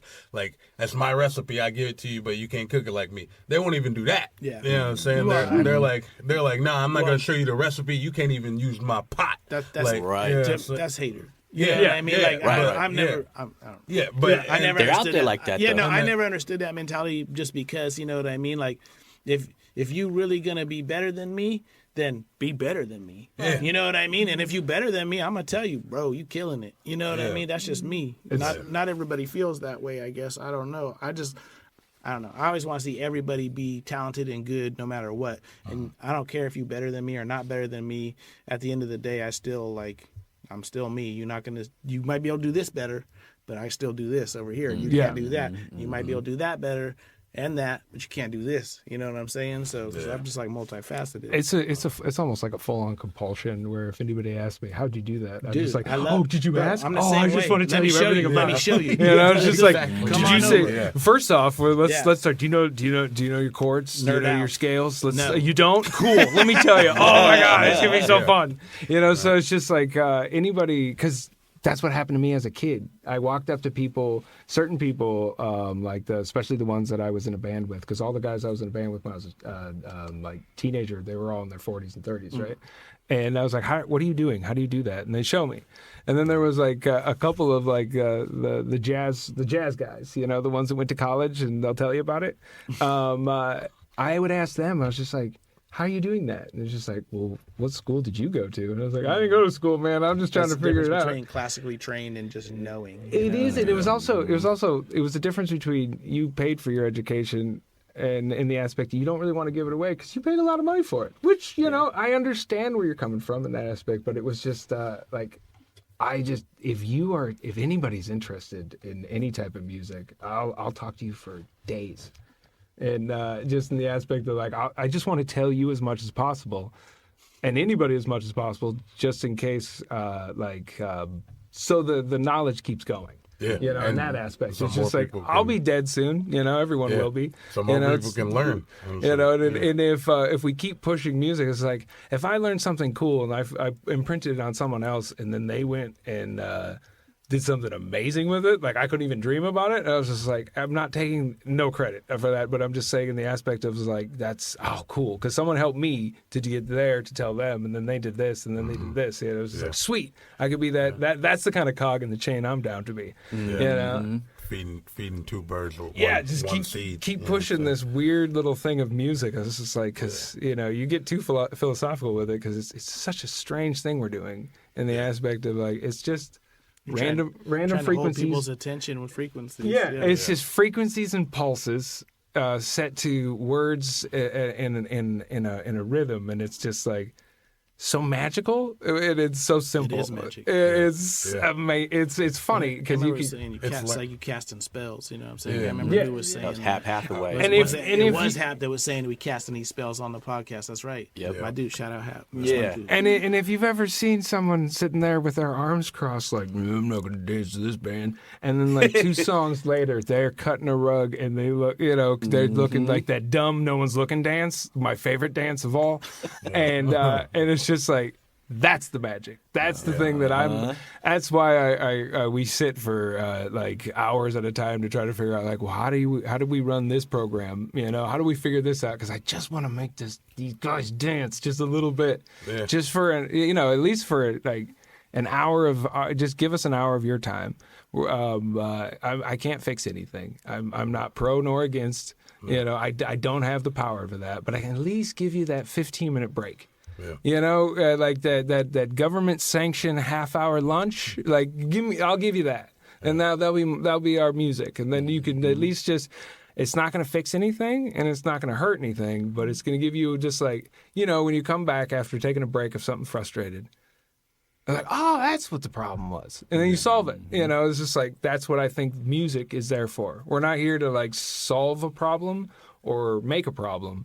We're just here to give you a break from the problem. So you can then go back out and like start solving the problem. I'll help when I'm not playing music to help solve the problem, but like the only goal for us is just to give you that break and like just dance for a second. I want to forget about problems. A lot of times that's why I'm listening to music. That's exactly what it is. It's you know what I mean? Yeah. I remember when I was a little guy. I remember my grandma. Just a little guy. My grandma had she had like this collapsible cup, right? And like there was like 8 of us or whatever, and so like we had to share the cup. But like my brother, like when we're out and about and stuff, getting water and juice and whatever, and my brother had like a donut in his mouth, and he like opened his mouth fully, and the donut flew in the cup, and I was like, I'm not drinking out of that. And so she tried to show me how to like drink water out of my hands, and the first 2 times I was like, you know, holding my hands open, and the water would keep going through, and I was like. It just kept going over and over, and she's like, no, like cup your hands, right? Like cup your hands together. And then I cupped my hands together and I drank the water. That's essentially what we're trying to do here. We're trying to grasp the water so that we can get a fresh drink. You know what I'm saying? So we can understand a little bit of what you got. Like, I'm trying to understand. You're helping me to understand parts of your life. If not, you're helping me to understand parts of my life that I can't articulate like you can. Like when Dan plays the saxophone, I can't do that. I got a saxophone and I he showed me how to make a noise out of it, and he's like, "Yep, that was a noise. That was a noise." He's like, you gotta know now. But it's like, but when he plays it, right? He's articulating his thoughts, or he's helping me construct my thoughts and make sense of what I'm feeling right now. When Liz plays the bass, it makes sense. It makes all the rhythm make sense. You know what I'm saying? To where I can finally articulate my words, right? So when he plays sax, we sequence the drums, and we create the instrumentals together, all together from note to note, or from beginning to end. And then I finally write some lyrics. I'm sitting there like a weirdo, and especially if whatever. Well, I won't say that out loud. But he knew what I was talking about. But I'm sitting in the corner and I'm writing or whatever, and I'm like, and then I get them bug eyes, and he's like, "Oh, okay, I'm gonna leave you alone real quick." And then he'll come up, and then he'll say, "Am I too close?" Yeah. Right? And then that'll break me out of it, and he's like, "Show me what you got," and I show him what I got, and then that'll inspire him. And then we just ping pong back and forth. And I swear you can, like, Julia came over a couple of times since we've done our own thing, you know, owner of the Epitome Gallery. She had come through, and she's like, "Man, like, you could, like, grab the energy out of the air." And I was like, "Yeah, bro. Like, you really, because I just, now that I'm on air, actually with all of y'all, right? But specifically to you two, I want to thank you, because I don't think I could do what we do with anybody else, and I don't think I would even want to replicate it with anybody else. So thank you. And that's and honestly, like with David and what he's done for the community and everything, and for me as an individual, I greatly respect you, and I want to thank you for everything you've done. And Case. Man, Case is my uncle, if y'all don't know by now. You know what I'm saying? And he's been there for me, checked on me every other day, if not every other week. He'd just check on me. Yo, I want to show you this, or I want to tell you this. And at the end of the day, I just wanted to check on you. So people like that, people like y'all, that's why music's special. If it's not to everybody else, that's why it's special to me. It's a community. It's a community, no matter what your genre is or whatever. And even reaching out to other communities, like, you know, Humboldt has like a big metal scene. Humboldt has like a big folk punk scene. You know what I'm saying? And I think that's really cool. You know what I mean? It may not always necessarily be for me. You know what I mean? But still, that there is other music in our community, and they have their scene, and they're doing their thing, and even supporting the other scenes, and all of the scenes supporting each other. There's a person who promotes the metal scene, and she's always promoting my stuff too, and so I try and promote their stuff when I mean, it's small enough. We should have There's enough no reason not to, you know what I mean? You can't that's awesome. To repost other shows, you know what I mean? It's not that big of a deal. We weren't even prepared to be playing live yet, and then Verge hit us up, and hit Liz and I up, and he was just like, "Hey, Casey has an opportunity," and I was like, "Oh, it's Casey? Yes, we'll make sure it's rocking."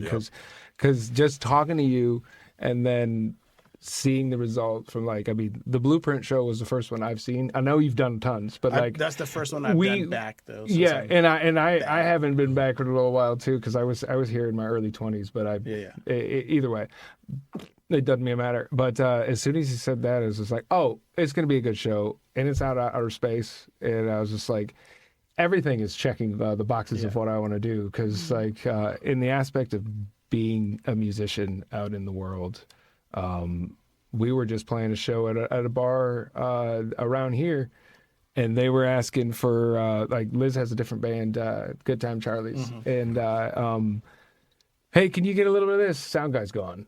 You know, it's just like you got, your little things that are everywhere else that as a musician I could fill up 4 hours of complaints for it, you know, but no one wants to hear that. But it's just the aspect of like, oh, Casey's throwing the show, professional. That means he's bringing someone good, and it's gonna be at outer space. Those guys rule. Because when I first moved back here, the first thing we did was start volunteering at outer space. So it's just like, and they'll take volunteers. They need volunteers. I wish I could volunteer and the coolest more. part is, my favorite part is if you have no idea what you're doing, they're excited to show you. Like, I have the compulsion to tell you about music theory, and like, you want to know about it, I'll talk forever. But like, Brandon is just like, oh, you want to know?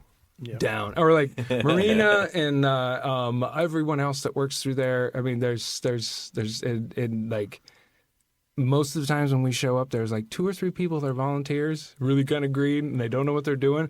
They're so excited to do it, and it's just, that is cool. You know, it's just like they're rapping chords. You know, it's just like awesome. You know, you guys are all like learning how to do that, and it just was another thing. I was helping at a show at the Epitome Gallery, and just with that whole outer space, that education, of free education, I'm gonna teach you how to do all of this stuff, because then everyone's on an equal level. I go to help put a PA, because someone's PA fell through, you know, all that kind of stuff. And and they were young kids, they were young punk rock kids, you know. And I was going to go show them, I was like, okay, this is your gain, this is where you're, I was like, oh, we volunteered in outer space. And I was like, you're fine. You got it. Yeah, you got this then. And it was just like, I literally, I was like, I'm not going to do sound then. You know, it was just vocal mics and some wedges. It's fine, but it's just like, oh, we know what we're doing. I was like, so shout out outer space. We're lucky to have a space like that in our area that's an all ages venue that basically they don't really trip on booking a show. Like, if you want to book a show, you just get on their calendar or you hit them up. They're exactly. They don't really say no that I know of. You know, if they have the people to do it, they'll do it. Yeah, you know, and that's why they need volunteers. Yeah, and trust me, from us trying to put together tours up and down the West Coast, when we came back and played outer space, I'm like, we need like 1,000 more of you guys scattered throughout this. And they have nation. like legit good bands come through that venue. That like decent sized bands. Yeah, look at their YouTube. Yeah, it's all on YouTube. It's you know, it's the Blueprint show is on YouTube. Yeah. So that's what I'm trying to provide, because they already have like a good niche of like the folk punk scene coming through. So I'm trying to help them. Let's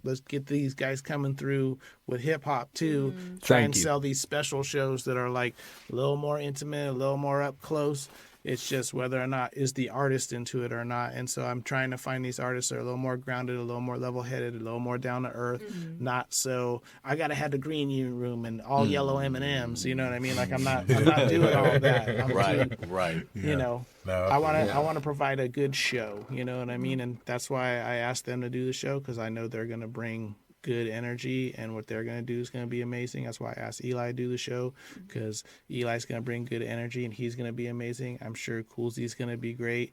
I know Sandman's going to be good. You know what I mean? Like, people, that's who people are going to pay to come see is Sandman. So at the end of I'm the excited day, to see him. I am too. You know what I mean? I've never seen him live.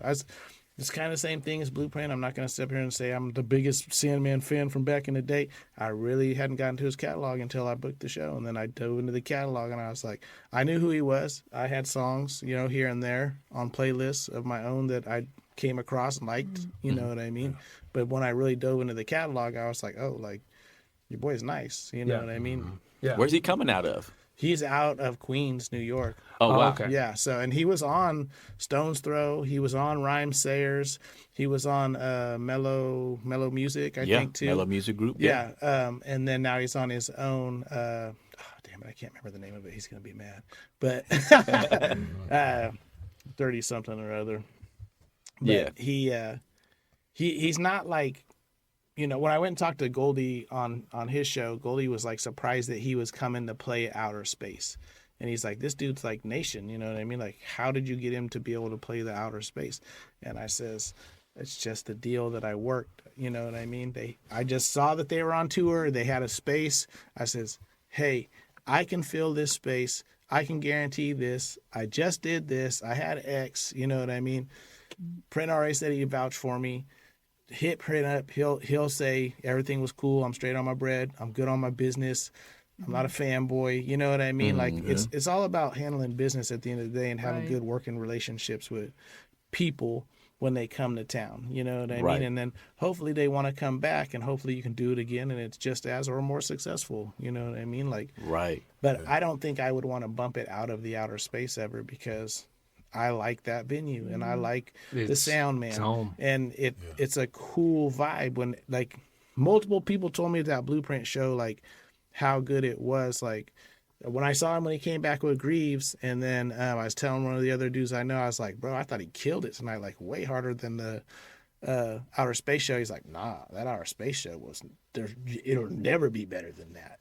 He said, that thing hit me hard when he was going into the working musician aspect of it and everything else. I was like, and he pulled up in his own van. Yeah, oh yeah. And if anyone doesn't know the Midwest, they salt the roads, and so it was all like rusted out. That van's got like over 200,000 miles. It hit 300,000 just a second ago. Sorry, shout out, but it was just like hitting that. I was just like, this is like. We need 1,000 more shows of these. That's why I was just like, oh heck yeah, I want to be a part of the April 16th show. That's gonna be so fun. I can't wait for that one, y'all. I'm trying my best to come out there. It's gonna be a dope show. Once again, let them know it's what date, what time, and where at. One last time. It's going to be Thursday, April 16th at the Outer Space. Doors open at 8 p.m. It's going to be $18 at the door, $13 in advance. If you see my little ads on Instagram, you can click the link, go straight to the ticket. There's still tickets available. If it sells out, I'll re-edit the ad and let everybody know that it sold out, because that's kind of like a milestone for myself to be able to do that, to sell it out ahead of time. It is a small venue, so there's a pretty good chance that it might sell out. You know what I mean?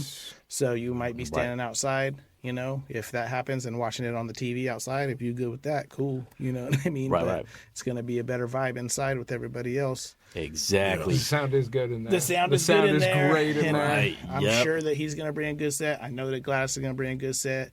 I know that Eli and Coolsey are going to bring good sets. You know what I mean? It's just going to be good, fun, old-fashioned hip-hop, baby. I don't know, Humboldt County hip-hop. That's all I can sell it as. You know what I mean? Just get the vibe. Hey, I appreciate y'all so much. We went about 2 minutes over, but we good. The homies, they're just barely coming in, I think. Oh, dope. See, maybe does the door need to be unlocked? They got the code to the door? They should, but they'll be in here. It's all good. I really appreciate all of y'all for coming in. Thank you. Man. And blessing us with this podcast episode, with the radio show. I'm wishing y'all the best for the show. It's in just a few days. I know y'all are going to kill it. Sending all my strength and all my love to y'all while y'all are up there doing it. And shout out to y'all for listening to the Hip Hop Humboldt radio show and the Hip Hop Humboldt podcast. Tune in every other Saturday, 8 p.m. on 94.7 FM, humboldthotair.org. And you can check the podcast on www.hiphophumboldt.com. Until next time.